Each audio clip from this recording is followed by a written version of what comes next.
Good evening, everyone. I was just thinking also to comment a little bit on the conversation that many of you were having on the question that was posted earlier about why do we need to share merits with the celestial beings since they have accumulated so much merit already to be reborn up there compared to us. So why do we need even now to share more with them? Yeah, okay. It's one of the interesting questions that I have not heard often so far. After the over years, you always hear similar questions, but I think this one I have not encountered at all, or I don't remember. Especially the aspect, since they are born so up there already, have a good rebirth, why do they now want our merit on top of that? Isn't this very selfish? You didn't say that, but maybe by implication. No, and of course, many of you have already provided a lot of good, reasonable answers, partially also from the suttas, like the one sutta from the Udana 3.7, where Sakka says that he too needs merit. So even he enjoys and rejoices in the merit of others and needs merit. Of course, we cannot say that a lack of dana, even for liberation, when you strive for nibbana, a lack of dana merit, of not having done a lot of generosity, would not be an obstacle to liberation. Doesn't mean you cannot get liberated if you have not done a lot of dana. But you would have a bit less comfortable supporting conditions, you can say. Say as a monk, if the monk did not do any dana in his past lives or present life before ordaining, then maybe when he goes on an alms round, he would not easily find food, or maybe only very simple food.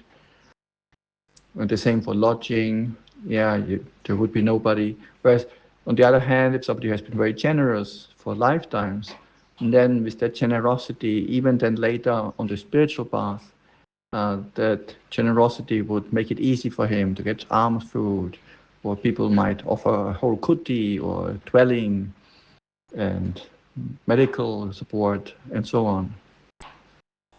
But not having those extra things would still not be an obstacle to liberation. It's just not so comfortable. So what really counts if you want to get liberated is the development of the 7 awakening factors, of the 5 indriyas, of the bojjhangas, development of the Noble Eightfold Path. These are the qualities that are essential. Without the awakening factors, you can't be liberated.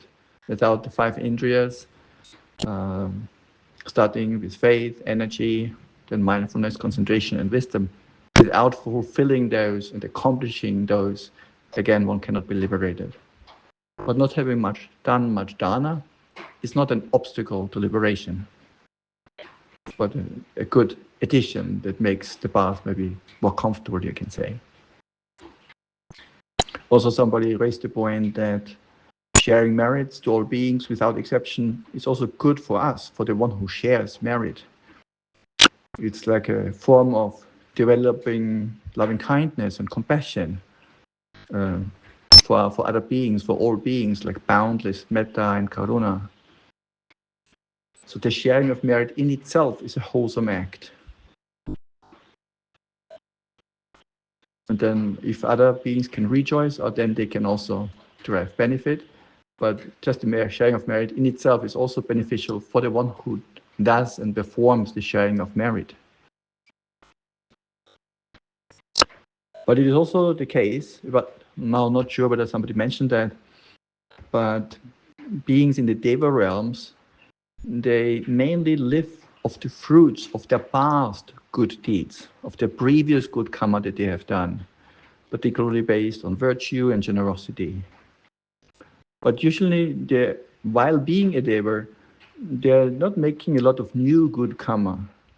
They just enjoy the good life and sense pleasures mainly, and live from the fruits of their past good deeds.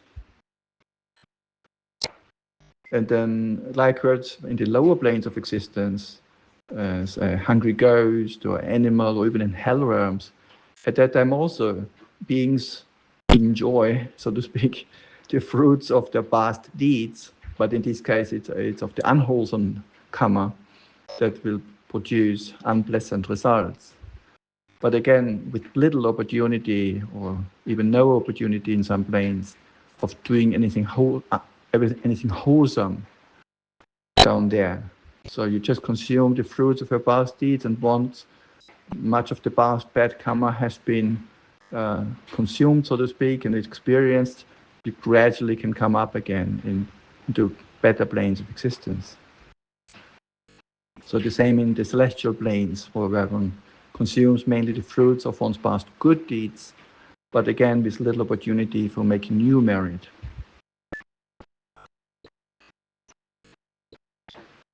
And I don't know, somebody mentioned, where does this idea come up from, that the Deva realms are not conducive for pursuing the path to liberation? There might be a sutta about that or not, but the common explanation we often hear, and I think it makes sense, the common explanation for that is that as a Deva, you mainly enjoy sense pleasures. That's the essence of the divine life and divine pleasures. So it's very easy to get lost in that pleasant experience all the time, and there will be little inclination to practice the Dhamma because just everything is fine, everything is nice. Like even in the human plane, if everything is perfect, you're not sick, and you're healthy, and everything pleasant, you have access to sense pleasures, food, everything, people often don't have a strong urge to strive for Nibbana. So some degree of pain and displeasure can be a good motivator for sincere Dhamma practice. And it's very easy to get lost in sense pleasures. Just imagine heavenly pleasures. Unless a person has already a very strong Dhamma foundation, then yes, even as a Deva, they can still progress on the path. Ideally, at least stream entry. So if a stream enterer is born as a Deva, then they will continue with the practice. But if even now you find it difficult on account of temptations of sense pleasures and entertainment and YouTube and going out for eating, and even now you find it difficult to abstain and refrain, just imagine heavenly pleasures being surrounded by those all day long. That would be even more difficult. So I think that is the main reason why the Deva realms are usually not considered ideal for spiritual practice, unless somebody has already a very strong establishment in the Dhamma. And yeah, indeed, sharing of merit with Devas or celestial beings is not very often mentioned in the early Buddhist texts. And of course, it's also not necessary for one's own liberation. It's not that you cannot get liberated if you don't share merit with others. And that is also not the case.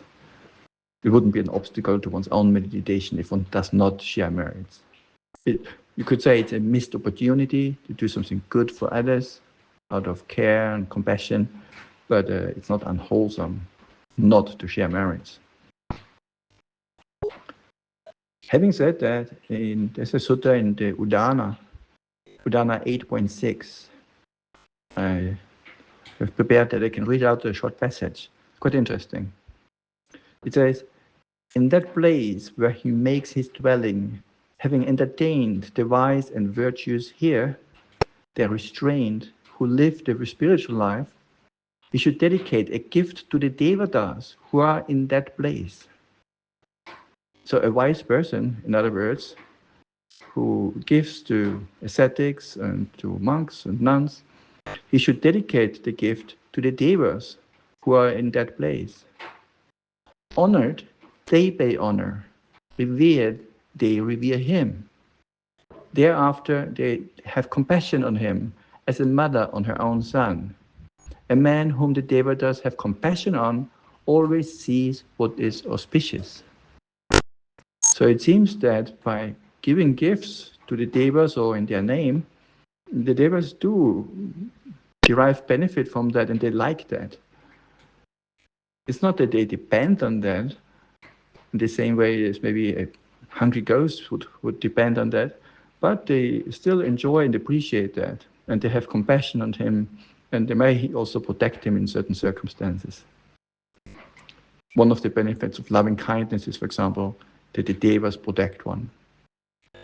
So a similar principle is referred to here in the sutta. If you like, you can read it up on your own. Udana 8.6. And there's a very important sutta, not about sharing merit with the Devas, but especially with the departed ones, with one's ancestors. So this is the Tirokutta Sutta, which we find in the Kutta Nikaya, in the book that is called the Kutta passage number 7 or Sutta number 7. And there, the Buddha even says that it's the duty of the relatives to, from time to time, make gifts in their name and dedicate those gifts that are given to the Sangha, for example, and dedicate that gift to the departed ones, who will then rejoice in that and derive benefit from the gift given in their name. So giving to the departed ones, this is actually the standard way of giving and sharing merits. And there's a difference in the Anguttara Nikaya, Anguttara 10.177, the Janusoni Sutta, where the Buddha even explains, okay, who can benefit from that giving, from that sharing? And it turns out that, for example, beings in hell realm cannot benefit. Also animals cannot benefit. But the hungry ghost, there's one group of hungry ghosts, of petas, they are the ones that can benefit the most. So they actually depend on the sharing of the relatives, and they seem to be quite disappointed when the relatives forget about them. So it's almost like their nutrition, so to speak, depends on that. And they are waiting for people to share merit, and then they will happily rejoice. And it's important to understand how this whole, when we say sharing of merit or transference of merit, it's not something that you can just give away. You cannot just give away your good karma to somebody else. That would be like magic. Or also, everyone is the owner of their own karma. You cannot really give away your wholesome deeds to somebody else. If that would be possible, the Buddha would have done that for us already. So everyone is the owner of their own karma. So then what does it mean to share merits? Sharing merits is like an invitation for others to rejoice in the good deeds that you have done. So, and the very act of rejoicing is the way for them to make merit. So it's not the merit jumps over from you to them, but they are happy with your good deeds, and then on account of that, they say sadhu, sadhu, or thank you. And their appreciation of that, that is how they make merit, based on the merit that somebody else has made. So I think a more accurate way of looking at it would be not like transference of merit, because you cannot transfer it from A to B, but more accurately speaking, this would be an invitation to rejoice. And then by rejoicing, the other person can benefit from that. So these hungry ghosts, they can benefit. Another human being that hears about it or that is present, if you are in a group, and then the whole group, maybe at the end of the Dhamma sharing, everyone at the end of the ceremony, we all share merit. So everyone who listens and sits there and hears and participates can participate and rejoice in the merit of everyone else. So because we know about it, we hear about it, we can also rejoice.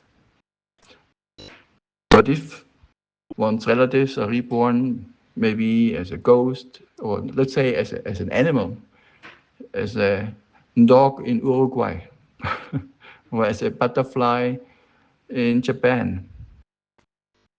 How are they going to know about your sharing of merit? And how are they going to understand even what this means? So they cannot rejoice in it. So there's no way of reaching them. So that's why the Buddha says in this Janusoni Sutta, it is mainly those hungry ghosts that depend on the sharing of merit. And then somebody asks the Buddha, but then what if my relatives are not reborn as hungry ghosts? And the Buddha says, don't worry.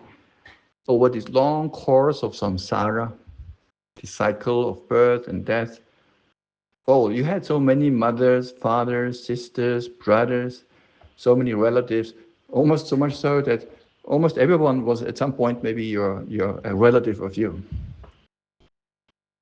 Because the cycle of samsara is so long.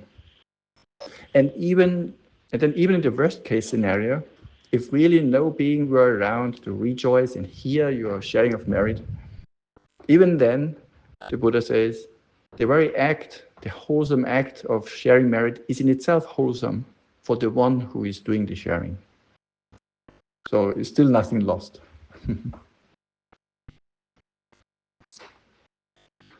Okay? So let us not be afraid of merits. Of course, just doing wholesome things alone, it will not be sufficient for going to Nibbana. But in this way, we can create the supporting conditions, regardless of whether somebody strives for Nibbana or just wanting to have a good present life or future life. Merit is will support in either way. And also important to understand that when we share merit, the merit does not get diminished. Our own wholesome deeds do not get less by sharing. It's not like a piece of cake, when it's your birthday. Actually, I just recently had my birthday. So when it's your birthday and you get a cake and you share a piece of cake with somebody else, now you have less, isn't it? But the sharing of merit is not like that. I think the sharing of merit is better to compare with, let's say you have a candle and your candle, the flame is on, the candle is lit up. And then your neighbor also has a candle in his hand. And then you join your candle with the other person's candle and you ignite the light in the other person's candle. So now 2 candles are lighting up the room. And then he's doing the same with his or her neighbor. And then a 3rd candle is lit. So this is like when a group of people are sharing merit. So nothing is lost. Everyone still has their light. But then the whole room gets lit up by everyone else also doing the same thing. This is like a multiplier. So we don't have to be stingy with that, and we don't need to be too calculative. Well, if I share merit with the Devas, they already had such a good life, they already have such a good life up there, now I have to give them even more of my merit. Don't I need it for myself? No, there's nothing lost, no need to worry about that. In fact, it becomes even more for ourselves as well, because the act of sharing, of inviting, out of love, care, and compassion, that is in itself a wholesome act and will be more merit. Okay, so this is also a little bit of a summary from my perspective, and thanks everyone again for joining in and contributing. And I think together we have, covered most or probably all of it that could be relevant to this question, I hope. Okay, wish you all a good day, good Saturday evening. Namo Buddhaya.